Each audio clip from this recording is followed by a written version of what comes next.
Thank you so much for staying with us. We have the benefit of inside information from the spokesperson of the House of Representatives, Honorable Abdulrazak Namdaz, who's been telling us about when the House reconvenes and the National Assembly resumes from recess, what they will be doing. The issue of the budget padding allegations will be big on their hands. How they will handle it, the whole world is waiting to find out. You've been talking to us about this matter. It's a very big one. Allegations against the leadership of the National Assembly. How is this going to pan out?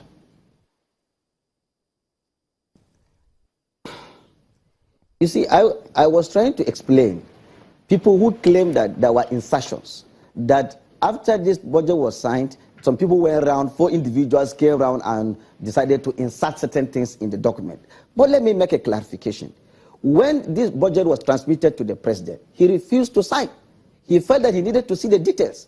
When the details were finally transmitted to him, he was disappointed. He felt that there were certain things that he was not done appropriately.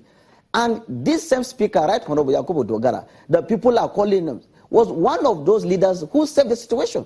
He now said that the president should resubmit this budget back to the national, gray areas back to the National Assembly. Don't forget that the president decided to send it back to the MDS who identified the gray areas.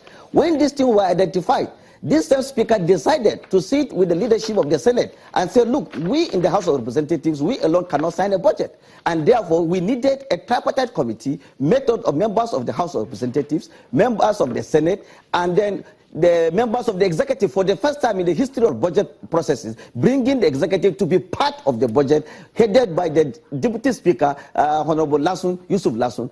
And it was there, these people sat together, look at this ministry by ministry, the gray areas were satisfied, and they all agreed that, look, Honorable Namdaz, quickly, because of our time, just a moment, because look at what Serap is asking. Serap has asked the court to compel the EFCC to investigate Honorable Dagara and some leaders of the National Assembly.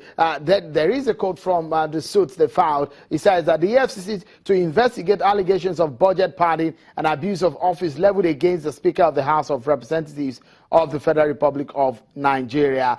How do you think this will go, that the EFCC should investigate? Will the leadership be open to investigation? Shaun, I think we have passed this stage. We should not be moving back and going forward. Somebody has made an allegation. It's a free world. He has the right to make his allegation. Somebody has written a petition. We allow the agencies to do their job. We in the National Assembly, we are in an institution, and we have our rules. We also have our ways to do our own investigation. I think for somebody to be called for investigation, submit yourself to investigation, is as if we are going backwards. If we believe in the agencies that will do the investigation, they do their job. Right. We also, as an institution, we have our own investigation. No, we don't have immunity. So we are not saying nobody should be investigated. But what we are saying is that it is not true for people to claim that insertions were made. All right. Thank you so much, Honorable Namdaz, for talking to us. Honorable Namdaz is a spokesperson of the House of Representatives. Well, these are some of the things that people are thinking. Look at what people are saying, that, well, this may be what a lot of people will be seeing. Well, for Honorable Abdulmumin Jibrin, there may be an investigation set up on this matter, and it could be suspended for embarrassing the House. Well, he wants Speaker and other leaders to step aside, and he wants the leaders to also be investigated. For Honorable Yakubu Dogara, well, these are some of the things that people are saying. Well, on a final note, it is a crucial time for the nation, and some see it as a test of greatness for the Buhari government.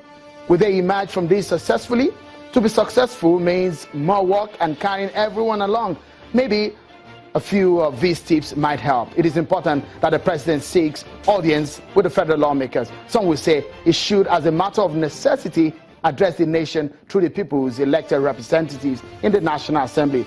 A joint session of the National Assembly, they say, is due. In the address, the president, they say, should make strong policy statements, some of which will clearly show a strength of character.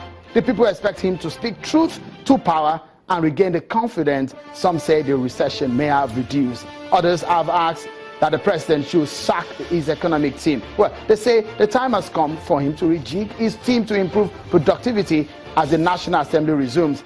the issue of emergency powers might come up, but in the real sense of it, does the president need an emergency power to turn around the economy?